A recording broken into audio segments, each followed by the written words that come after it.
The first people to arrive at the crime scene was the Lawrence County Fire Department, and when they walked in, they noticed that there was blood splatters on the wall, on the coffee table, and on the floor in the hallway leading to where Cannon's body was found.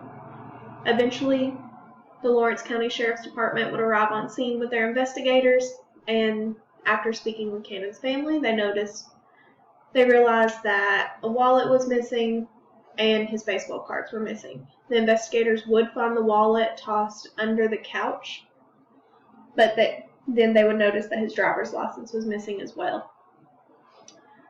So obviously in an investigation, first the investigators are going to speak with the family or anyone that is present at the crime scene, and then they're going to start spreading out to the closest people near the crime scene.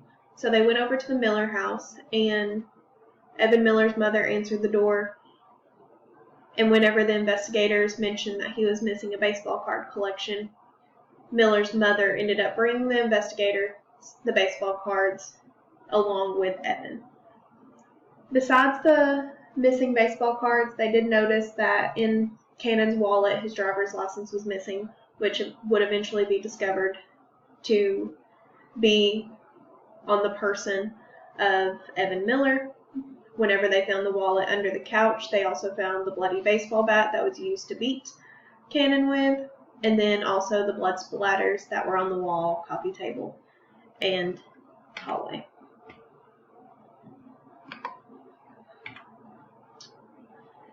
After the investigators talked to the Miller family, they took Evan Miller and his mother down to the Lawrence County Sheriff's Department, where Evan was interrogated by investigator Tim Sandlin.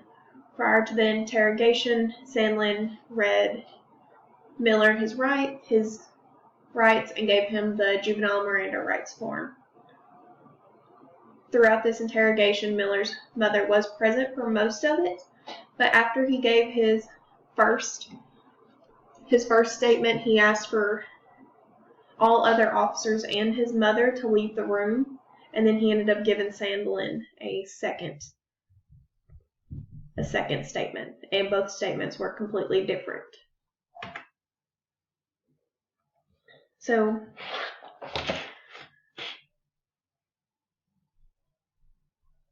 because he was the main suspect, he was taken in and he was sent to trial.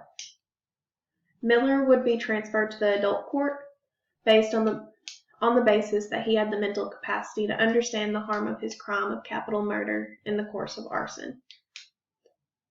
Miller would go through two different trials. His original trial. In his original trial, Miller was sentenced to life without the possibility of parole in 2006. He was sentenced to serve his time at the St. Clair County Correctional Facility, and this facility had a mix of different security classes, so it was anywhere from minimum to maximum security.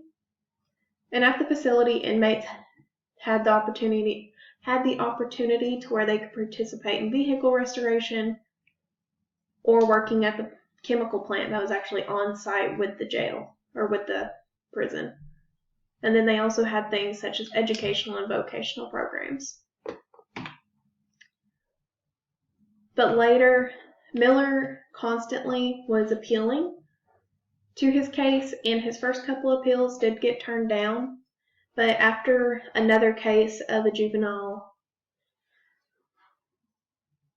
committing murder and getting sentenced to life without, it was stated in a different trial that it was unconstitutional to sentence a juvenile to life without parole.